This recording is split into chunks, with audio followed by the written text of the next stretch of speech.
Hi friends, நான் தான் ஜோதிடர் ஜெயக்குமார் பேசுகிறேன்.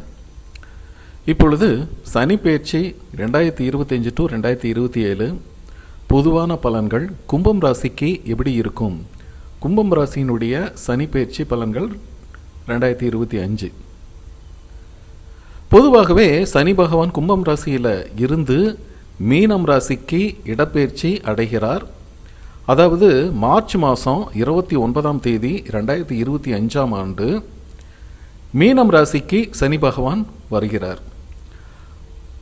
ஏறக்குறைய 2.5 ஆண்டுகள், அதாவது ஜூன் மாதம் 3ஆம் தேதி 2027 வரைக்கும் மீனத்தில் தான் இருக்கார். ஸோ இதனால் கும்பம் ராசிக்காரர்களுக்கு வாழ்க்கையில் என்னென்ன மாற்றங்கள் கிடைக்க போகுது, சனி பயிற்சி பலன் எவ்வாறு இருக்க போகுது அப்படிங்கிறத பற்றி ஒரு பொதுவான பலன்கள் இப்பொழுது பார்ப்போம்.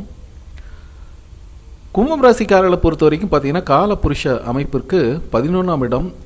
எதையும் லாப நோக்கோடு செய்யணும், நம்மளும் நல்லா இருக்கணும், அடுத்தவங்களும் நல்லா இருக்கணும் அப்படிங்கிற மாதிரி இயல்பான ஒழுக்கமான யதார்த்தமான சிந்தனை செயல்பாடுகளை கொண்டு அதிகமான கவனத்தை வச்சு ஒரு காரியம் செய்ய முனைப்போடு இருப்பவர்கள் இந்த கும்பம் ராசிக்காரர்கள்.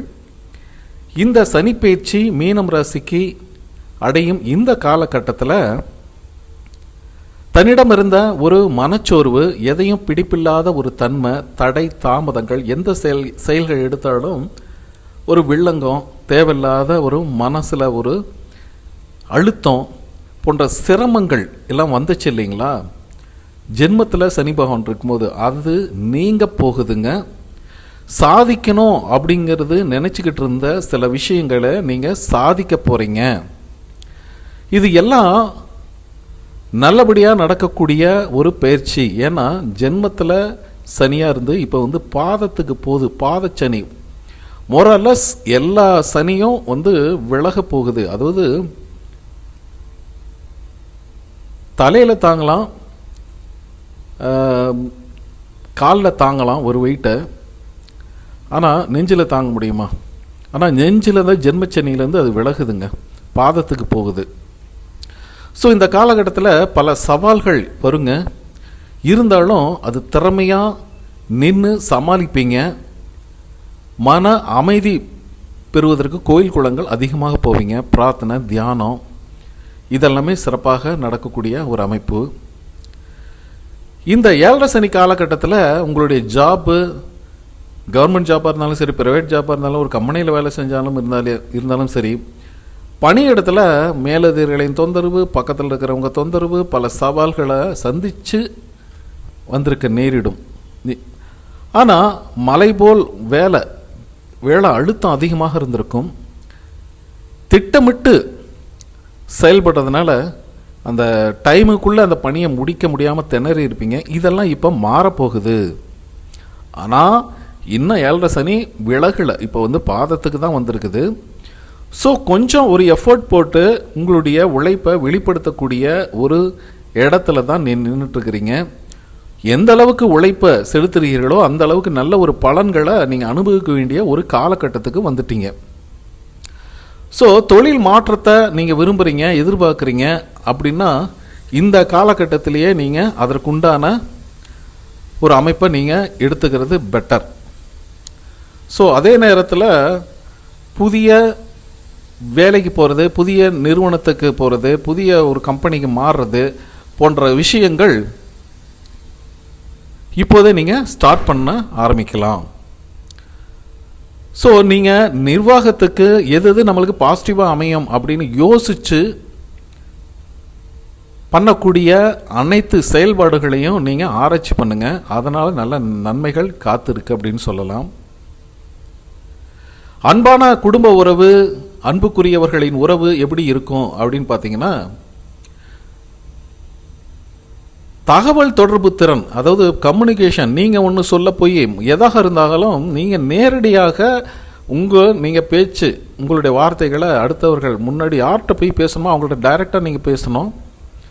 அடுத்தவங்கள்ட்ட நீங்கள் சொல்லி அந்த காரியத்தை நடக்கணும்னு பேசும் பொழுது அந்த உங்களுடைய பேச்சு திரிக்கப்பட்டு உங்களுக்கு தேவையில்லாத இஷ்யூஸ் வர்றதுக்கு வாய்ப்பு இருக்குது. அதே சமயம் நீங்கள் பெற்ற குழந்தைகள்கிட்ட கொஞ்சம் விட்டு கொடுத்து போகிறது, ஒரு கருத்து வேறுபாடுகள் அப்படிங்கிறத வர்றதுனால கொஞ்சம் விட்டு கொடுத்து போகிறது. அவங்க என்ன நினைக்கிறாங்க ஏது நினைக்கிறாங்கன்னு எதிர்பார்ப்புகளை நீங்கள் செய்யணும்னு ஆசை இருக்கும், ஆனால் சில சர்க்கம்ஸ்டன்ஸு செய்ய முடியாமல் போகும். ஸோ அதெல்லாம் கொஞ்சம் உறவில் அனுசரித்து போட்டு விட்டு கொடுக்கணும், அனுசரித்து போகணும். சகோதர சகோதரிகளிட பேசும்போது வார்த்தைகளில் கவனமாக இருக்கணும். அதே சமயம் குடும்ப உறவுகள் அப்படின்னு பார்த்தீங்கன்னா எதுவாக இருந்தால் டைரக்ட் கம்யூனிகேஷன் வச்சுக்கிட்டு நல்லது.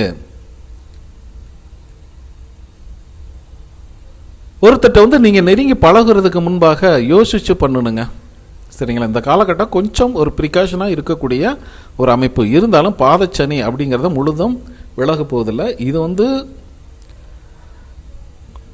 ஆரோக்கியமான பேச்சுவார்த்தை அடுத்த கட்டத்தை நோக்கி போகும். அதனால் எந்த ப்ராப்ளமும் வராது. திருமணத்துக்காக காத்திருப்பவர்களுக்கு நல்ல வரன்கள் கிடைக்குங்க. நல்ல திருமண செய்தி, வீட்டில் மங்கள செய்திகள் கேட்கறது, மங்கள இசை காதில் கேட்கறது, கடந்த கால கசப்பான அமைப்புகள்லாம் மாறி உறவுக்குள்ளே ஒரு மன்னிச்சிட்டேன் அல்லது இதை பெருசாக எடுத்துக்கல அப்படின்னு ஒரு கூட மனம் விட்டு பேசி நெருக்கமாகக்கூடிய சூழ்நிலைகள் இருக்குது. கணவன் மனைவி உறவு நல்ல ஒரு புரிந்துணர்வு இருக்குங்க. குடும்ப வாழ்க்கை துணை சூப்பராக அமையுது. அதே மாதிரி கொஞ்சம் பொறுமையாக இருக்கணும், சரிங்களா. ஸோ ஒளிவி மறைவின்றி, அதாவது முள்ளன்று வைத்து புறமொன்று பேசி அப்படிங்கிறதெல்லாம் விட்டுட்டு டைரெக்டாக என்ன பேசுகிறேன் ஏது பேசுகிறேன் ஒரு நீதி நியாயமாக நீங்கள் அணுகும் பொழுது அந்த காரியம் உங்களுக்கு சிறப்பாக இருக்கும். அதே மாதிரி கொடுக்கல் வாங்கல் நிதி சம்பந்தமான விஷயங்களில் ஆடம்பரமான ஒரு அமைப்பை நீங்கள் குறைச்சிக்கிறது நல்லது. முதலீடு செய்வதற்கு முன்பாக அதை பற்றி முழுமையாக ஆராய்ச்சி செஞ்சுட்டு, அப்படி தெரியலையா அதற்குரிய வல்லுநர்களை கலந்து ஆலோசிச்சுட்டு நீங்கள் அந்த முதலீடுகள் பண்ணுவது சிறப்பாக இருக்கும். ஒரு தொழில் சார்ந்த விஷயங்களில் ஒரு அக்ரிமெண்ட் போடுறீங்க, ஒப்பந்தம் போடுறீங்க, அது நம்பிக்கை தரும் வகையில் அமையும்.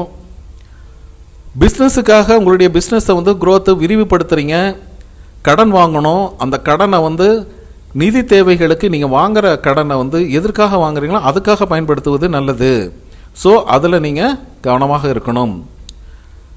பொதுவாக குறுக்கு வழி அப்படிங்கிறது நீங்கள் அவாய்ட் பண்ணது நல்லது. மாணவர்களை பொறுத்த வரைக்கும் நல்ல மதிப்பெண்கள் பெறுவாங்க. கொஞ்சம் கூடுதலான உழைப்பு செலுத்தணும். வெளிநாட்டில் படிக்கணும் அப்படின்னு விரும்புபவர்களுக்கெல்லாம் கண்டிப்பாக அதெல்லாம் அமைப்பு நல்லா வருதுங்க.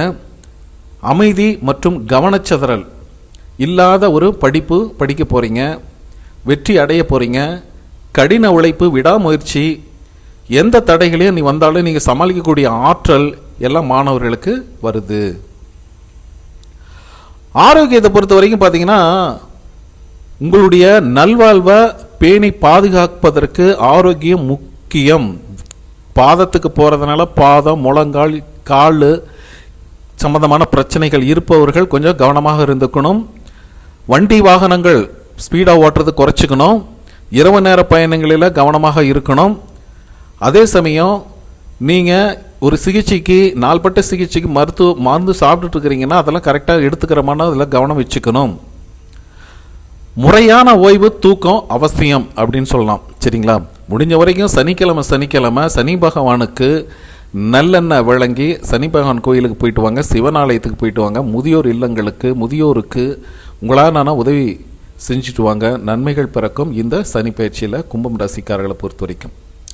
இது பார்த்தீங்கன்னா ஒரு பொதுவான பலன்களை தான் நம்ம சொல்லியிருக்கோம். உங்களுடைய சுய ஜாதகத்தில் இருக்கிற கோள்களை, நிலைகள், தசா புத்திகள் இதெல்லாம் வச்சு 100% ப்ரிடிக்ஷன் சொல்லலாம். இதற்காக என்கிட்ட ஒரு கன்சல்டேஷன் ஜாதகம் பார்த்துக்கணும்னு நீங்கள் விருப்பப்பட்டீங்கன்னா ஸ்க்ரீனில் இருக்கிற என்னுடைய வாட்ஸ்அப் எண்ணுக்கு கான்டாக்ட் பண்ணுங்கள், மெசேஜ் பண்ணுங்கள். இது பிடிச்சிருந்தால் லைக் பண்ணுங்கள், ஆரோக்கியமான கமெண்ட் கொடுங்க, சரிங்களா. சப்ஸ்கிரைப் பண்ணாத நண்பர்கள் சப்ஸ்கிரைப் பண்ணி நமக்கு ஆதரவு கொடுங்க. நன்றி.